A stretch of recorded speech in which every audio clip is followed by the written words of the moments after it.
আজ আমি আপনাদের সঙ্গে শেয়ার করব দারুণ tasty flavourful spicy chicken changezi. চলুন তাহলে রান্নাটা শুরু করা যাক। প্রথমেই চিকেনটা ম্যারিনেট করে নেব। তার জন্য ভালো করে ধুয়ে একটা বড় পাত্রে নিয়েছি। এখন এর মধ্যে দেব আদা রসুন বাটা, গরম মশলার গুঁড়ো, কাশ্মীরি লঙ্কার গুঁড়ো, লাল লঙ্কার গুঁড়ো, জিরে গুঁড়ো, লেবুর রস, স্বাদমতো নুন আর বেশ খানিকটা টক দই দিয়ে ভালো করে মাখিয়ে 30 মিনিটের জন্য ম্যারিনেট হতে দেব।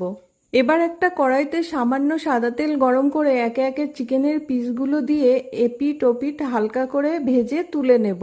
সব চিকেনের পিসগুলো ভাজা হয়ে গেলে এখন আরেকটা কড়াইতে বেশ খানিকটা সাদা তেল গরম করে তাতে ফোড়ন দেব গোটা গরম মশলা, তেজপাতা, গোলমরিচ, একটা বড় এলাচ আর জয়িত্রী।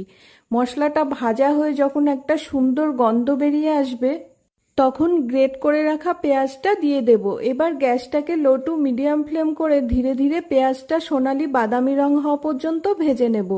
পেঁয়াজ ভাজা হয়ে গেলে দিয়ে দেব আদা রসুন বাটা। আদা রসুন বাটাটা পেঁয়াজের সাথে ভালো করে মিশিয়ে নিয়ে 2 থেকে 3 মিনিট মতো কষে নেব। আদা রসুনের কাঁচা গন্ধটা চলে গেলে দিয়ে দেব কিছু প্রয়োজনীয় শুকনো মশলা, যেমন কাশ্মীরি লঙ্কার গুঁড়ো, ধনে গুঁড়ো, হলুদ গুঁড়ো, স্বাদমতো নুন আর দেব টমেটো পিউরি। এবার সব কিছু একসাথে ভালো করে মিশিয়ে নেব। এখন মশলাটাকে আরও 2 থেকে 3 মিনিট মতো ভালো করে কষে নেব। তারপরে দিয়ে দেব 2 থেকে 3 চামচ মতো ফ্যাটানো টক দই। এবার দইটাকে মশলার সাথে ভালো করে মিশিয়ে নিয়ে মশলাটা ততক্ষণ কষে নেব যতক্ষণ না মশলা থেকে তেল ছেড়ে দেয়। মশলা থেকে যখন তেল ছাড়তে শুরু করবে তখন আগে থেকে ভেজে রাখা চিকেনের পিসগুলো মশলার মধ্যে ঢেলে দেব। এবার ভালো করে মশলার সাথে মিশিয়ে নেব। এখন 5 মিনিট মতো কষে নেব। তারপরে গ্রেভি তৈরি করার জন্য পরিমাণ মতো জল দিয়ে দেব। তারপরে নেড়ে চেড়ে গ্যাসটাকে লো টু মিডিয়াম ফ্লেম করে 5 মিনিটের জন্য ঢাকা দিয়ে রেখে দেব। 5 মিনিট পরে ঢাকাটা খুলে উপর থেকে কাঁচা লঙ্কা, রোস্টেড কাসুরি মেথি আর বেশ খানিকটা বাটার দিয়ে দেব। এখন নেড়ে সবকিছু একসাথে ভালো করে মিশিয়ে নেব। তারপরে আবারও ঢাকা দিয়ে রেখে দেব।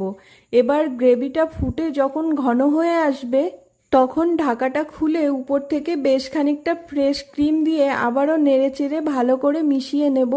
তারপরে 2 মিনিট মতো ফুটিয়ে রান্না করে নেব। এবার গ্যাসটাকে বন্ধ করে 5 থেকে 7 মিনিটের জন্য ঢাকা দিয়ে রেখে দেব। এতে মশলার ফ্লেভারগুলো খুব সুন্দরভাবে সেট হয়ে যাবে। তৈরি হয়ে গেল ঘরোয়া স্টাইলে চিকেন চাঙ্গেজি। গরম গরম নান, বাটার রুটি, পরোটা বা জিরা রাইসের সাথে পরিবেশন করুন।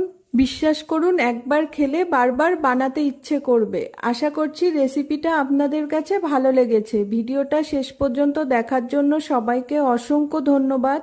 সবাই খুব ভালো থাকবেন। আজকের এই রেসিপিটা আপনাদের কাছে কেমন লাগলো অবশ্যই কমেন্টের মাধ্যমে জানাবেন।